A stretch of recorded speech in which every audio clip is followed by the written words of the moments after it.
የኢትዮጵያ ከባድ መኪና አሽከርካሪዎች ማህበር አሽከርካሪዎችና ባለሀብቶች ከፍተኛ መማረር ውስጥ መሆናቸውን ገልጿል። አሽከርካሪዎች በተለያዩ የሀገሪቱ አካባቢዎች በሚንቀሳቀሱበት ጊዜ ዘረፋ፣ ድብደባ፣ አለፍ ሲልም ሕይወትን የሚነጥቅ አደጋ እየገጠማቸው መሆኑ ተጠቁሟል። የማህበሩ ስራ አስኪያጅ ሰለሞን ዘውዱ ከሀገሬ ቴሌቪዥን ጋር በነበራቸው ቆይታ በዘርፉ ላይ የሚያጋጥሙ ችግሮች ከሌሎች ዘርፎች በተለየ በሀገሪቱ የኢኮኖሚ እንቅስቃሴ ላይ ያላቸው ሚና ከፍተኛ በመሆኑ በከፍተኛ ጥንቃቄ መመራትና መፈታት እንደሚገባው ገልጸዋል። በዚህ ዘርፍ ላይ የሚመጣው ችግር እንደሌላው ቀለል አድርጎ የሚታይ አይደለም። ገብቷል።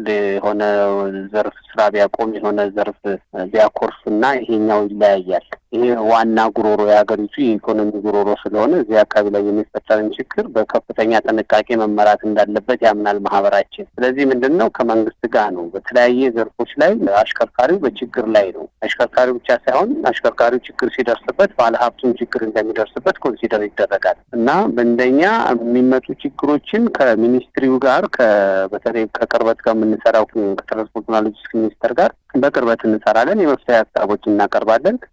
በዚህ መልክ እየተስተናገድን መጥተናል። ከዓመታት በፊት ከነበረው አንጻር በሹፌሮችና በንብረት ላይ የሚደርሱት ጉዳቶች መቀነስ የተቻለ ቢሆንም ከሰሞኑ በጎንደር አካባቢ ባለው የጸጥታ ችግር ለከባድ መኪና አሽከርካሪዎች አስቸጋሪ እንደሆነባቸው ስራ አስኪያጁ አክለው ገልጸዋል። በዚህ አካባቢም በየሳምንቱ ተደጋጋሚ አደጋዎች እየደረሱ እንደሚገኙና ችግሮችን የመፍታት ኃላፊነት የመንግስት ስለመሆኑ ነው የገለጹት። በዚህ አካባቢም ተለዋጭ መንገድ አለመኖሩን አንስተዋል። ከሁለት ዓመት በፊት የነበረ ታስታውስ ከሆነ በብዛት ነበር አሽከርካሪዎች የሚታገቱትና የሚገደሉት። አሁን ያ በተሰራው ስራ መንግስትን ትኩረት ሰጥቶ ከላይ ያለው የፌዴራል መንግስት ትኩረት ሰጥቶ በእኛም ማሳሳቢነት ነገሮች እየተቀረፉ መጥተው ነበር። አሁን ላይ ደግሞ እዚህ ሰሜን ጎንደር አካባቢ ላይ ሰሜን ጎንደር ብቻ አይደለም ወንድሜ፣ በአጠቃላይ ጎንደር ነው። በአጠቃላይ ጎንደር ከወሎ ጨርሰህ ወደ ጋይንት ከሄድክ በኋላ ያለው አካባቢ እጅግ በጣም አስቸጋሪ ቦታ ሆኖብናል። አሁን እንደ ከባድ መኪና አሽከርካሪዎች ማህበር ይሄንን እንደምታውቀው በአካባቢው ያለው የጸጥታ ችግር አንዱ መንስኤ ነው። ይህ አካባቢ ላይ በጣም በርካታ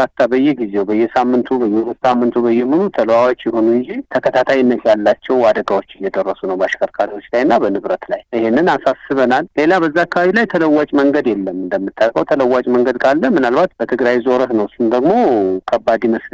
ያው በትግራይ ዞረህ እንደገና በወልቃይት በዛ አካባቢ የምትሄድበት ነገር ስለሚሆን ችግሩ ተለዋጭ መንገድ የለውም። እንደ ማህበር አሽከርካሪዎችን ወደ እነዚህ አካባቢዎች አትሂዱ ማለት እንደማይችሉና ይልቁንም ጥንቃቄ እንዲያደርጉ ከማለት የዘለለ ነገር ማድረግ እንደማይችሉ ተናግረዋል። ይህንን መወሰን የሚችሉት የባለንብረቶች ማህበራት ሲሆኑ የኢትዮጵያ ከባድ መኪና አሽከርካሪዎች ማህበር ግን ችግሮቹን ለማሳየት እንደሚሰራ ተናግረዋል። እገታዎች ከሚታዩበት መስመርም አንደኛው የሐረር መስመር ስለሆነ በምሽት እንዳያሽከረክሩ መልእክት ማስተላለፋቸውንም ገልጸዋል። እንደ አሽከርካሪ ግን እኛ አትሂዱ ሳይሆን የምንለው ማህበራት ናቸው መናገር ያለባቸው። ወደዛ አካባቢ ንብረታችን አይንቀሳቀስም ወይ ደግሞ ስራ እንሰራ የሚሉት ደግሞ እነሱ ናቸው እንጂ እኛ ሹፌሮችን አትሂዱ ማለት አንችልም። አደጋውን ነው የምናሳየው እንደ ማህበር። አደጋ ያለበት ቦታ ላይ ጥንቃቄ እያደረጉ መሄድ አለባቸው። እዚህ አካባቢ ላይ ተኩስና የሆነ አደጋ ደርሶበት ከሆነ አንድ አሽከርካሪ እኔም ያንን አደጋ አካባቢ ሰላማዊ መሆኑን ማረጋገጥ አለብኝ እንጂ እዛ ላይ ሄጄ መጋፈጥ የለብኝም። እኛ በኩል ይሄን ነው የምናስተላልፈው። ሁልጊዜም የምናስተላልፈው ይሄ ነው። ሁለተኛ የሰዓት ጉዳይ ነው። በሚሄዱበት ሰዓት አሁን ሌሊት መሄድ፣ ማታ መሄድ፣ በጨለማ መሄድ የመሳሰሉትን ነገሮች ማቆም አለባቸው። አሁን በዚህ ከዚህ እስከ ሐረር ድረስ ባለው መስመር ላይ ምሽት እንዳይሄዱ አሽከርካሪዎችን መክረናል። ተግባራዊ እያደረጉ ነው። ተግባራዊ የማያደርጉ ሾፌሮች ግን አልፎ አልፎ እገታ ወይም አደጋ ይደርስባቸዋል። ስለዚህ ማህበሩም መንግስትም የሚሰጠውን አቅጣጫ እንትን ማለት አለብን ሀገሪቱ ሰላም እስከምትሆን ድረስ። እኛ ይህንን ነው። በተደጋጋሚ የሚስተዋሉትን ችግሮች ለመፍታት ከሚመለከታቸው የፌዴራል መንግስት የስራ ኃላፊዎች ጋር እንደሚሰሩ ገልጸው ሆኖም ግን በዋናነት ከኬላና ከአስተዳደራዊ ችግሮች ጋር በተያያዘ ደግሞ ክልሎችን ጨምሮ በታችኛው የመንግስት መዋቅር ላይ የሚገኙ አካላትን ተጠያቂ አድርገዋል። አሽከርካሪው እጅግ ብሶት ላይ ነው። አሁን በቃ የምነግርህ ብሶት ላይ ነው።